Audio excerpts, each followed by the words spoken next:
दोस्तों नमस्कार। मैं हिम्मत सेठ एक बार फिर आपके सामने उपस्थित हूँ एक नए विषय को लेकर। दोस्तों, जब भी ईरान की बात होती है तो एक मुस्लिम देश के रूप में, एक कट्टर मुस्लिम देश के रूप में, मुल्लाओं के राज के रूप में दिखाया जाता है। और इसको 1979 से दिखाया जाता है कि 1997 में, 1979 में एक अयातुल्ला खुमैनी हुए थे। उन्होंने इस्लामिक क्रांति की और उसके बाद से जो है लगातार वहां पर मुल्लाओं का राज है। लेकिन ये सच नहीं है दोस्तों। सही बात यह है कि 79 में 1979 में क्रांति हुई थी और इस्लामिक क्रांति ही हुई थी, इसमें भी कोई दो राय नहीं है। लेकिन इसकी जड़ें बहुत पीछे हैं। मैं आपको आज उस सारी कहानी को बताना चाहता हूं कि अ, ईरान में कैसे लोकतंत्र था, कैसे उसको खत्म किया और एक राजा पहलवी को लाकर वापस बिठाया। पहले राजा पहलवी का ही राज होगा, लेकिन वापस लाके बिठाया। और फिर उसका विस्फोट 79 में हुआ और वो कैसे वो क्रांति में बदला। ये सारी बात मैं आपको बताऊंगा। बात पूरी शुरू करने के पहले अगर आपने हमारे YouTube चैनल महावीर समता संदेश को सब्सक्राइब न किया है तो सब्सक्राइब कर लें, बेल आइकन दबाना न भूलें। और दोस्तों, मैं महावीर समता संदेश यूट्यूब से बोल रहा हूं और आपका बहुत बहुत स्वागत है हमारी इस यूट्यूब चैनल पर। दोस्तों, अगर आपको ये वीडियो देखने के बाद आपको कैसा लगा ये हमें कमेंट बॉक्स में बताएं। और अगर आपको अच्छा लग रहा है तो लाइक करें, फॉरवर्ड करें और लोगों को भेजें, ताकि इसके ज़्यादा से ज़्यादा प्रचार हो सके। और जो भ्रम फैलाया गया है सारे दुनिया में, खासतौर से वेस्टर्न मीडिया की तरफ से, हमारे यहाँ वेस्टर्न मीडिया जो कह देता है वही सच है और उसी को जो है सब जने स्वीकार कर लेते हैं। लेकिन हकीकत कुछ और भी होती है, उसको हमें देखना पड़ेगा और समझना पड़ेगा।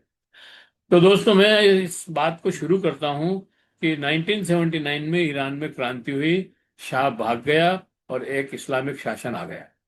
लेकिन क्या ये कहानी यहीं से शुरू होती है? नहीं। ये कहानी शुरू होती है 1905 से। और इसमें छिपी है एक सच्चाई जिस दुनिया जानती है लेकिन मानती नहीं है। लोकतंत्र की पहली चिंगारी 1905 में लगी थी। ईरानी संवैधानिक क्रांति हुई। जनता ने शाह के निर,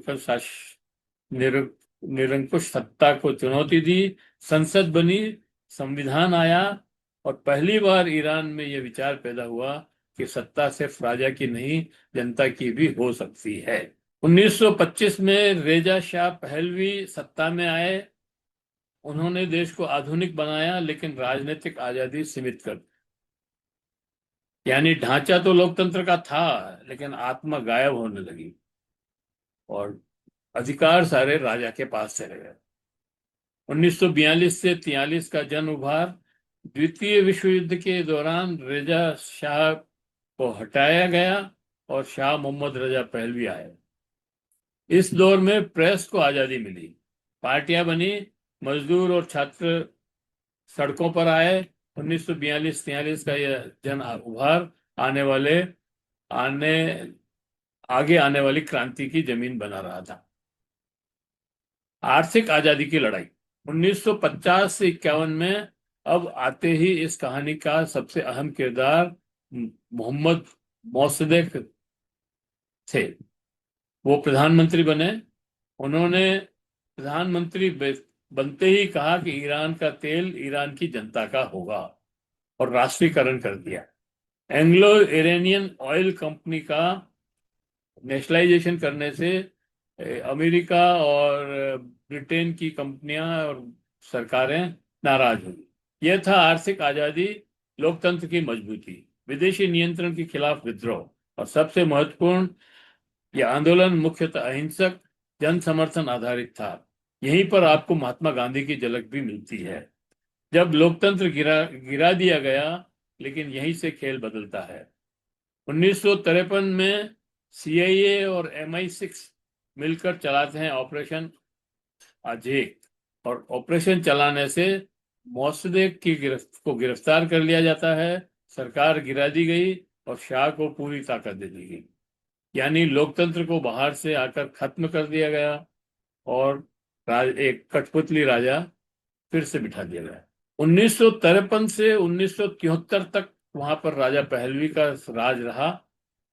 विपक्ष खत्म, गुप्त पुलिस का आतंक, पश्चिमी ताकतों का प्रभाव, लेकिन जनता चुप नहीं थी। वह बस इंतजार कर रही थी। और 1979 में विस्फोट हुआ और फिर जनता सड़कों पर आई, शाह भाग गया और हुई ईरानी इस्लामिक क्रांति। लेकिन एक सच्चाई यह भी है दोस्तों कि धार्मिक क्रांति नहीं थी, कि 1953 से कुचले गए लोकतंत्र की वापसी भी थी, गांधी का छिपा हुआ प्रभाव। अब एक गहरी बात इसलिए समझिए, महात्मा गांधी सीधे ईरान में नहीं थे, लेकिन अहिंसक आंदोलन, जन समर्थन की ताकत, आर्थिक स्वराज का विचार, यह सब गांधी की राजनीति में मेल खाता है। ईरान की कहानी हमें क्या सिखाती है? लोकतंत्र सिर्फ चुनाव नहीं है, यह आर्थिक आजादी और आत्मसम्मान से जुड़ा हुआ है। 1951 में ईरान ने कोशिश की, 1953 में उसे कुचल दिया गया, लेकिन 1979 में वही कहानी क्रांति बनकर लौटी। अगर आप लोकतंत्र को दबाओगे तो वो खत्म नहीं होगा, वो इतिहास नहीं बनेगा, वो विस्फोट बनकर वापस आएगा। अगर आप चाहें तो इस वीडियो को लाइक करें, फॉरवर्ड करें और लोगों को भेजें। और अगर आपने अभी तक भी हमारे YouTube चैनल महावीर समता संदेश को सब्सक्राइब न किया है तो सब्सक्राइब कर लें, बेल आइकन दबाना न भूलें। दोस्तों, आपको दिखा कि यहाँ गांधी का कितना प्रभाव है, और वही प्रभाव मैंने आपको एक वीडियो और बना करके दिखाया कि गांधी ही ईरान का प्रेरणा है। जय हिंद, जय भारत। मिलते हैं फिर किसी और वीडियो के साथ।